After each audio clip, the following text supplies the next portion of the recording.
Welcome friends, मैं हूं आपके साथ doctor Khalid Siddiqui. I am a Unani physician. I am a retired associate professor from government Unani medical college and hospital Lucknow. साथियों, मैं अपने इस चैनल पर आपको नेचर के करीब लाने की कोशिश करता हूं। आपके आसपास जो नेचुरल चीज़ें अलग अलग सीज़न में अवेलेबल रहती हैं उसके बारे में मैं आपको बताने की कोशिश करता हूं, आपको जागरूक करने की कोशिश करता हूं, फ्रूट्स के बारे में, वेजिटेबल्स के बारे में, नट्स के बारे में, जिससे आपको इन कुदरती तोहफ़ों के बारे में पूरी जानकारी मिल सके और आप उसका इस्तेमाल करके अपनी सेहत और अपने बच्चों की सेहत ठीक रख सकें। और साथ ही जो तमाम आर्टिफिशियल चीज़ें मार्केट में अवेलेबल हैं, जो कि बड़ी अट्रैक्टिव पैकिंग में और बड़े अच्छे एडवर्टीज़मेंट के साथ हमारे सामने पेश की जाती हैं, हम उससे बच सकें, क्योंकि वो सिर्फ नुकसान ही करती हैं। पिछले कुछ दिनों से जो मैं वीडियो बना रहा था, तो मेरे कुछ पेशेंट्स हैं, मेरे कुछ साथियों ने मुझसे ये कहा कि सर, आप जो अपने वीडियोस में फ्रूट्स की और वेजिटेबल्स की बात करते हैं, उसमें अक्सर एक बात आती है कि साहब, इस सब्ज़ी में या इस फल में बहुत अच्छी क्वांटिटी में फाइबर पाया जाता है। कहीं आप सॉल्युबल फाइबर की बात करते हैं, कहीं इनसॉल्युबल फाइबर की बात करते हैं। तो ये जो फाइबर है, इसके बारे में बड़ा कन्फ्यूज़न है, बहुत ज़्यादा लोग क्लियर नहीं हैं। तो आप फाइबर के बारे में कोई बात करिए। तो मैं आज के इस वीडियो में आपके साथ फाइबर के बारे में बात करूंगा कि फाइबर क्या होते हैं और कहाँ मिलते हैं और फाइबर कितने तरह के होते हैं, हमारे शरीर को उनसे क्या क्या फ़ायदा है, हमें कितना फाइबर पर डे चाहिए होता है और क्या फाइबर का कोई नुकसान भी है।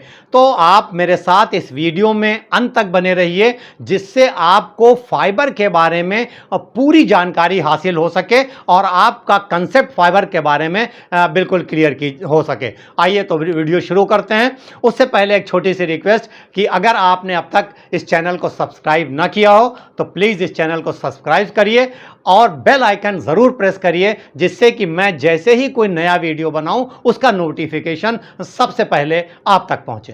तो आइए सबसे पहले देखें कि फाइबर्स होते क्या हैं।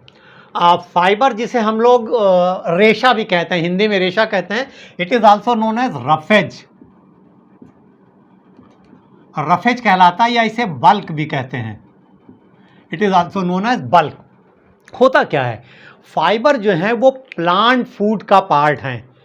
जो भी हम लोग प्लांट फूड खाते हैं, सब्जियां, फल, दालें, अनाज, मेवे, जो भी खा रहे हैं प्लांट से फूड, उसमें फाइबर मिलते हैं।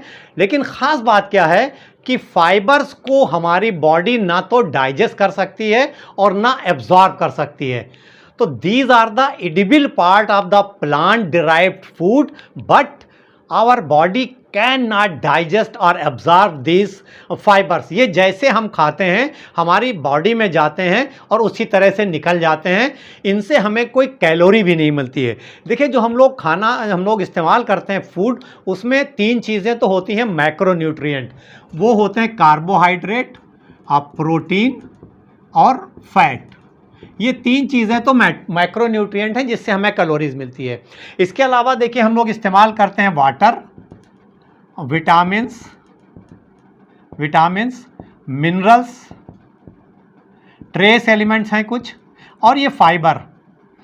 ये चीज़ें हमें कैलोरी तो नहीं देती हैं, लेकिन हमारे शरीर के तमाम फंक्शनिंग के लिए पानी भी ज़रूरी है। कई तरह के विटामिन्स आपको पता है कि वो ज़रूरी है, अगर उनकी कमी हो जाती है तमाम तरह की बीमारियां।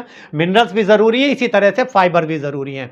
तो फाइबर हमें कैलोरी नहीं दे रहे हैं, हमारी बॉडी उनको डाइजेस्ट नहीं कर रही है, एब्जॉर्ब नहीं कर रही है, लेकिन हमारे शरीर के लिए बहुत तरह के फ़ायदा करते हैं, बहुत ज़रूरी हैं और सिर्फ प्लांट बेस्ड फूड में पाए जाते हैं।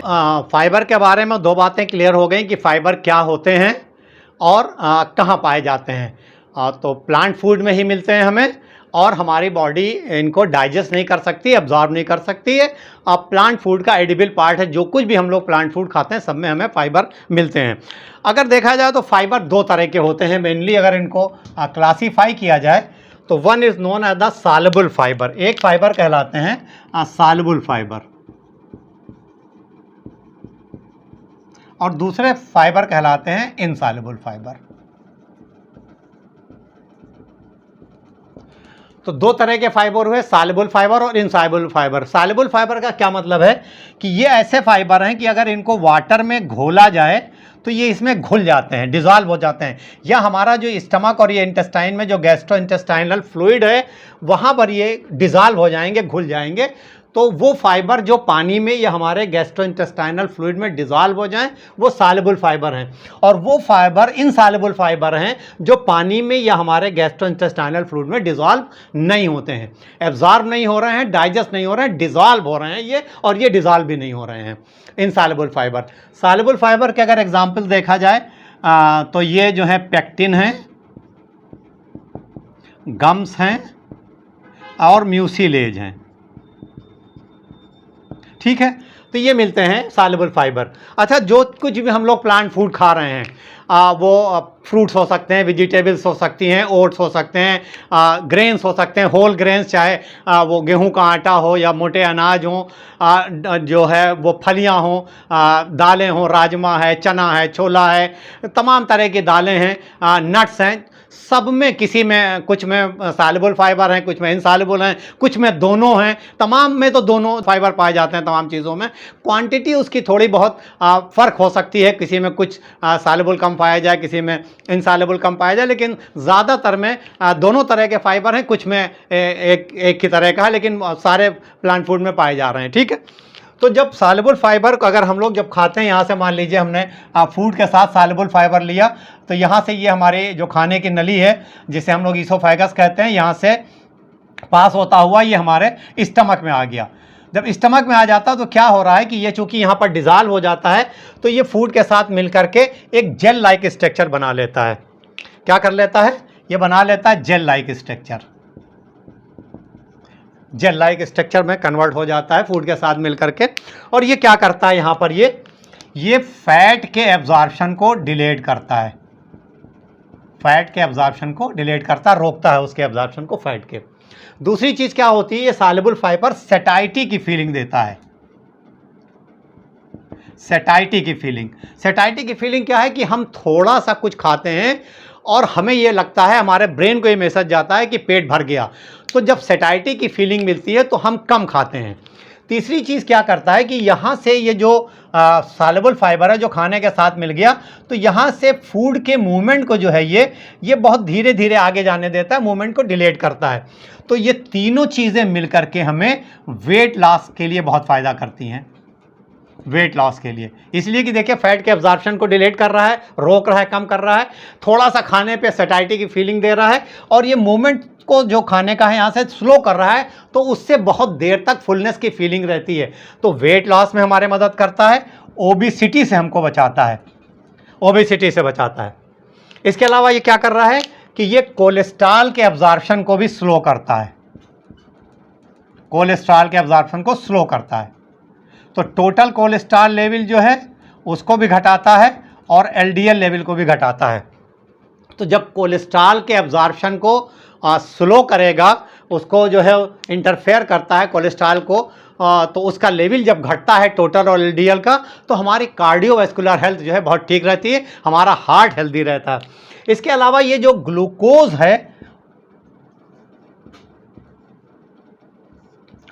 ग्लूकोज लेवल को भी ये मेंटेन करता है, रिस्ट्रिक्ट करता है। यानी ग्लूकोज जो खाने में हम जो कार्बोहाइड्रेट खा रहे हैं वहाँ से जो ग्लूकोज आ रहा है उसको एब्जॉर्प्शन को डिलेट करता है और एकदम से ग्लूकोज की स्पाइक नहीं होने देता है। तो डायबिटीज़ वाले लोगों के लिए बड़ा फ़ायदा करता है। इसीलिए डायबिटिक पेशेंट्स को जो है वो doctors high fibre diet advice करते हैं, और जिनको डायबिटीज़ नहीं उनके लिए भी बहुत फ़ायदेमंद है, क्योंकि एकदम से ग्लूकोज का लेवल नहीं बढ़ने देता, बहुत धीरे धीरे बढ़ने देता है। तो वेट लॉस में मदद कर रहा है, ओबेसिटी से हमको बचा रहा है, हमारे हार्ट के हेल्थ को अच्छा रख रहा है, डायबिटीज़ जो है उसको प्रिवेंट करता है, तो यानी हमें मेटाबॉलिक सिंड्रोम से बचाता है। उसके बाद जब ये सॉल्युबल फाइबर स्टमक से होता हुआ, छोटी आंतों से, स्मॉल इंटेस्टाइन से होता हुआ जब ये बड़ी आंत में यानी हमारी लार्ज इंटेस्टाइन में पहुंचता है, तो क्या करता है ये, अच्छा लार्ज इंटेस्टाइन में हमको पता है कि हमारे लार्ज इंटेस्टाइन में there are trillions micro organism, 100 trillion micro organism वहाँ होते हैं, और उसमें बहुत से हमारे जो है वो गुड बैक्टीरिया हैं हमारी बॉडी के लिए जो बहुत फ़ायदेमंद होते हैं। तो ये जो सॉल्युबल फाइबर आया, ये गुड बैक्टीरिया के लिए प्रीबायोटिक का काम करता है। प्रीबायोटिक क्या मतलब हुआ? ये गुड बैक्टीरिया के लिए फूड प्रोवाइड करता है, उनको फ्यूल देता है। तो गुड बैक्टीरिया जो है इस जो है यहाँ पर सॉल्युबल फाइबर आया, इसको फर्मेंट करते हैं, और फर्मेंट करके अपना फूड बनाते हैं। तो जब गुड बैक्टीरिया को अच्छा फूड मिलता है हमारी इंटेस्टाइन में, हमारे गट में, उनकी क्वांटिटी अच्छी रहती है, तो वो तमाम तरह के बेनिफिशियल प्रोडक्ट पैदा करते हैं जो हमारी बॉडी के लिए बहुत अच्छा होते हैं। हमारे डाइजेशन को इम्प्रूव करता है, हमारी इम्यूनिटी को बढ़ाता है, एंटी एजिंग प्रॉपर्टी देता है, ब्रेन फंक्शन को ठीक करता, तमाम तरह के फंक्शन करते हैं जो है वो गुड बैक्टीरिया जो है वो परफॉर्म करते हैं। तो सॉल्युबल फाइबर जो है वो इसलिए फ़ायदेमंद है बहुत कि ये वेट लॉस में मदद करते हैं, ओबिसिटी से बचाते हैं, हार्ट डिजीज़ को प्रिवेंट करते हैं, डायबिटीज़ से रोकते हैं, मेटाबॉलिक सिंड्रोम से बचाते हैं, और गुड बैक्टीरिया के लिए अच्छे खाने का इंतज़ाम करते हैं जिससे गुड बैक्टीरिया की तादाद बहुत अच्छी रहती है और हमारे शरीर के लिए वो बहुत फ़ायदा पहुँचाते हैं। तो इनसॉल्युबल फाइबर की बात की जाए, इनसॉल्युबल फाइबर वो फाइबर हैं जो वाटर में यानी पानी में या हमारे गैस्ट्रोइंटेस्टाइनल फ्लूइड में डिज़ोल्व नहीं होते हैं, घुलते नहीं हैं। तो ऐसे फाइबर जो डिज़ोल्व नहीं होंगे वो कहलाएंगे इनसॉल्युबल फाइबर। इसके एग्जाम्पल जो है वो सेलुलोज हैं, सेलुलोज, हेमी सेलुलोज और लिग्निन्स, ये एग्जाम्पल्स हैं इनसॉल्युबल फाइबर के। तो इनसॉल्युबल फाइबर क्या कर रहे हैं, जब हम फूड ले रहे हैं उसके साथ ये इनसॉल्युबल फाइबर आ गए, मान लीजिए यहाँ पर into the stomach. Soluble fibre जब यहाँ आ रहे थे तो क्या हो रहा था, ये डिज़ोल्व हो जा रहे थे और डिज़ोल्व होकर एक जेल लाइक स्ट्रक्चर बना रहे थे और यहाँ फुलनेस की फीलिंग दे रहे थे, फैट के एब्जॉर्प्शन को रोक रहे थे, कोलेस्ट्रॉल के एब्जॉर्प्शन को रोक रहे थे, शुगर के एब्जॉर्प्शन को रोक रहे थे। तो उसके हिसाब से वो अपना फ़ायदा पहुँचा रहे थे। ये इनसॉल्युबल फाइबर जो है ये यहाँ डिज़ोल्व नहीं हो रहे हैं, ये एज इट इज़ रहेंगे यहाँ। ये क्या करते हैं यहाँ से कि ये तेज़ी के साथ मूव कर जाते हैं फ्रॉम द स्मॉल इंटेस्टाइन और ये आ जाते हैं लार्ज इंटेस्टाइन में। लार्ज इंटेस्टाइन में आ गए ये।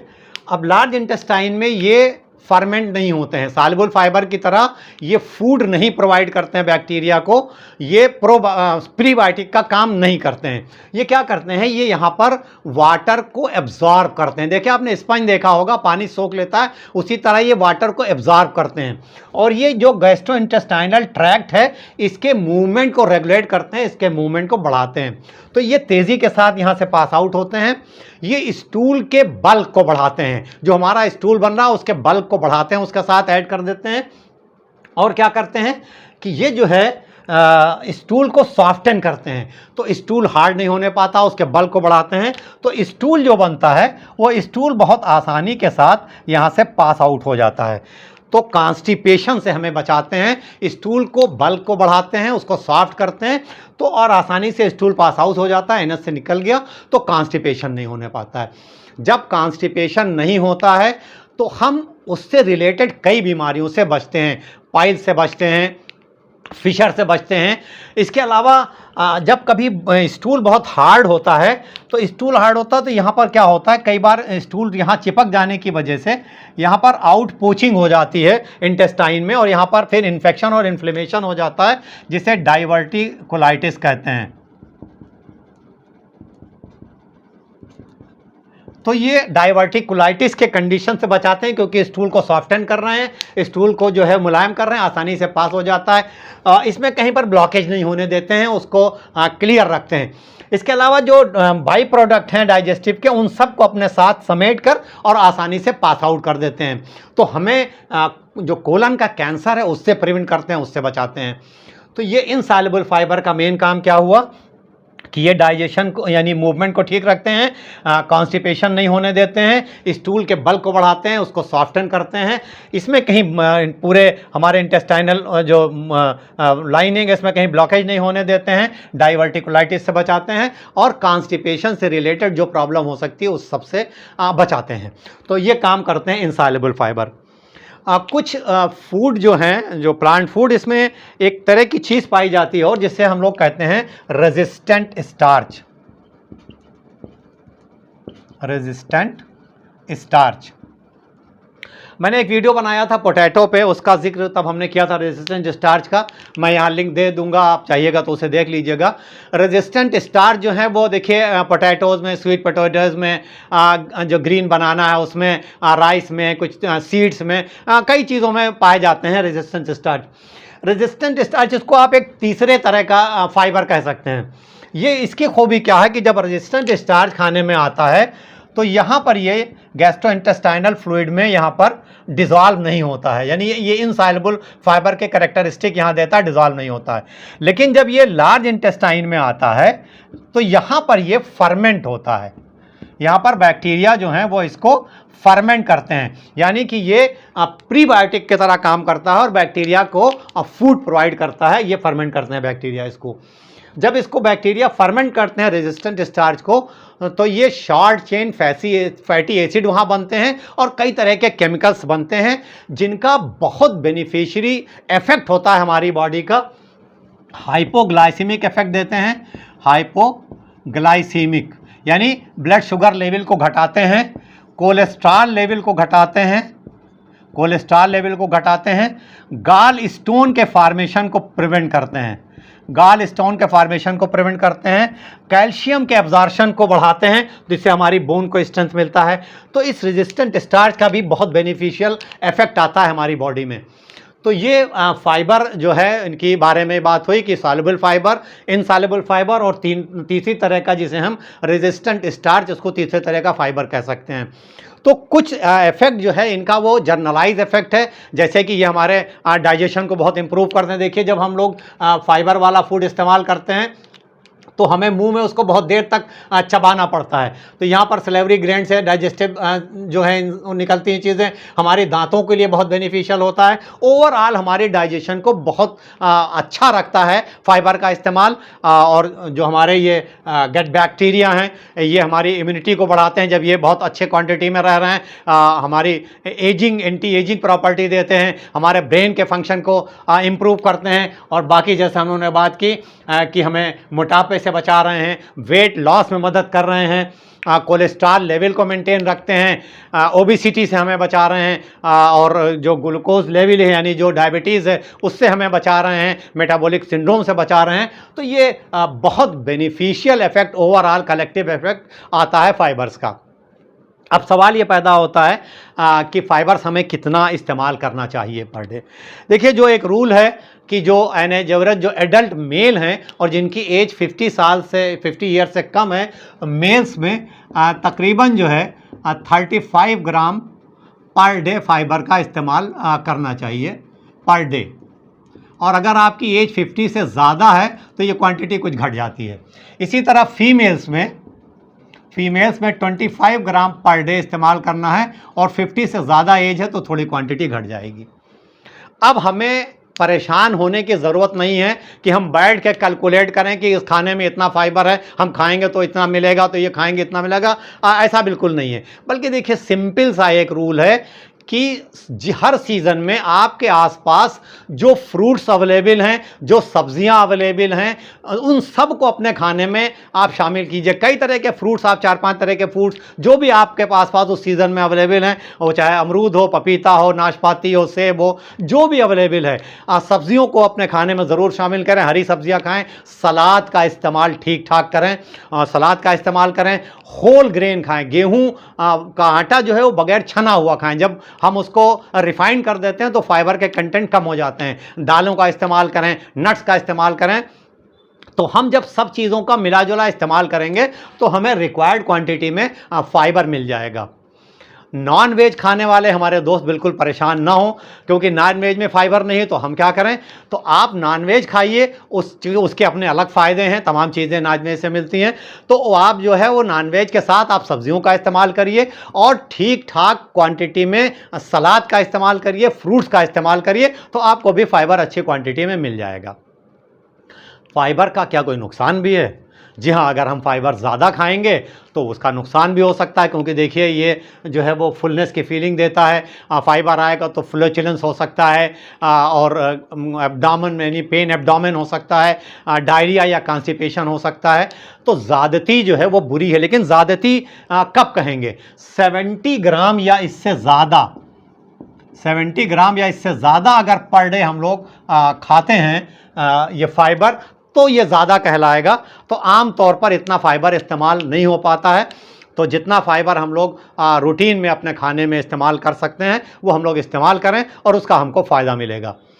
मेरा ख्याल ये है कि फ़ाइबर के बारे में इस वीडियो से आपको पूरा कंसेप्ट क्लियर हो गया होगा कि फ़ाइबर क्या हैं, कहाँ मिलते हैं, कितने उनके फ़ायदे हैं, किस किस तरह के फ़ायदे हैं, और हमें फाइबर का इस्तेमाल कितना करना चाहिए।